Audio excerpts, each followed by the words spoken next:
कहीं skill test में आपको कंपाउंड मोटर या शंट मोटर दे दी जाती है, तो सबसे पहले कैसे पहचाना, वही इसका साइड में हमने क्या किया, साइड में चेक किया, यहाँ पे हमें दिखाई दिया कम्यूटेटर, देख सकते हैं आपको कम्यूटेटर दिखाई दे रहा होगा, ठीक है, ये हमारा कम्यूटेटर है। इससे हमने कंफर्म हो गए कि ये जो हमारी मशीन है ये हमारी डीसी मशीन है। दूसरी चीज़ बिल्कुल प्लेन शेप की बनाई हुई है, ठीक है, तो इससे भी ये पता लगा कि हाँ ये हमारी डीसी मशीन है। इस मशीन में देखो एक सीरीज फील्ड वाइंडिंग होती है, अगर ये कंपाउंड मशीन है तो इसमें सीरीज फील्ड वाइंडिंग है, आर्मेचर वाइंडिंग है, फील्ड वाइंडिंग है। क्या पता जिसने मशीन आपके सामने रखी है उसने 2 टर्मिनल इसके छुपा दिए हो या फिर हटा दिए हो, तो हमें क्या करना पड़ेगा, इस मशीन को सबसे पहले टर्मिनल फाइंड आउट करने ही पड़ेंगे, क्योंकि बिना टर्मिनल फाइंड आउट किए हुए हम इस पर सप्लाई नहीं दे सकते। तो सबसे पहले हम क्या करेंगे, जैसे इसके अंदर हमें यहाँ पे 6 टर्मिनल दिखाई दे रहे हैं, ठीक है, तो पहले हम क्या करेंगे, इसमें आर्मेचर के, सीरीज फील्ड वाइंडिंग के और फील्ड वाइंडिंग के तीनों के टर्मिनल अलग अलग पहचानेंगे, ठीक है। तो सबसे पहले क्या काम करेंगे, आप एक टर्मिनल यहाँ पे लगाओगे,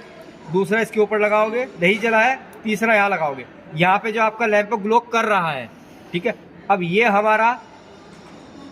या तो आर्मेचर का होगा या मेरा सीरीज फील्ड वाइंडिंग का होगा, क्यों, क्योंकि दोनों का रेजिस्टेंस जो है बहुत कम होता है। उसके बाद मैंने दूसरे वाले पे लगाया, देखिए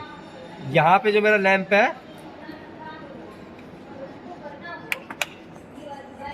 अब यहाँ पे मैंने क्या किया, एक टर्मिनल यहाँ लगाया, दूसरा यहाँ लगाया, तो मेरा लैंप जो है यहाँ पे भी जलने लगा। अब ये मेरा आर्मेचर का भी हो सकता है, सीरीज फील्ड वाइंडिंग का हो सकता है, क्योंकि दोनों में लैंप की जो रोशनी है वो लगभग बराबर है। और तीसरे वाले में मैंने जैसे ही लगाया, इसमें सिर्फ स्पार्किंग आ रही है, इसमें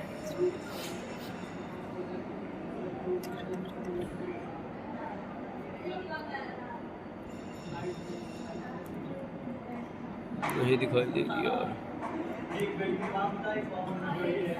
ठीक है। इसमें क्या होगा, सिर्फ स्पार्किंग आएगी आपकी, बहुत हल्की स्पार्किंग होती है, क्योंकि अब इसमें स्पार्किंग आ रही है, तो मैं इससे सिर्फ एक निष्कर्ष निकाल सकता हूँ, क्या, कि ये मेरा फील्ड, मेन फील्ड जो होता है ना, उसकी वाली वाइंडिंग है, शंट फील्ड वाइंडिंग जिसको बोला जाता है। अब देखो आर्मेचर को और जो हमारा सीरीज फील्ड वाइंडिंग है उसको पहचानने का दूसरा तरीका ये है, आपने क्या किया, एक टर्मिनल पे लगाया और जो आपका कार्बन ब्रश है उसके ऊपर टच कीजिए, ठीक है, नहीं चल रहा है, कोई दिक्कत वाली बात नहीं है। जैसे आप दूसरे वाले पे लगाओगे, देखो दिखाई दे रहा होगा आपको, उधर स्पार्किंग भी हो रही है और लैंप भी हमारा जल रहा है, तो यानी कि ये मेरा किस चीज़ का टर्मिनल है, आर्मेचर का। इसी तरीके से मैंने नीचे वाले पे टच किया और ये देखिए, तो यानी कि जहाँ पे आपका कार्बन ब्रश और इन दोनों पे जो आर्मेचर के हैं, इन दोनों पे अगर आपका लगा करके कार्बन ब्रश के साथ में कंटिन्यूटी दे रहा है, लैंप जल रहा है, तो यानी कि वो हमारे किसके हैं, आर्मेचर के हैं। जो बाकी जो बचे वो हमारे सीरीज फील्ड वाइंडिंग के हैं, और जो तीसरे वाले थे जिस पर सिर्फ स्पार्किंग महसूस हो रही थी, वो हमारे शंट फील्ड वाइंडिंग के टर्मिनल है। इस तरीके से आप क्या करते हो, किसी भी शंट मशीन के, कंपाउंड मशीन के टर्मिनलों को फाइंड आउट करते हो। उम्मीद करता हूँ समझ में आया होगा।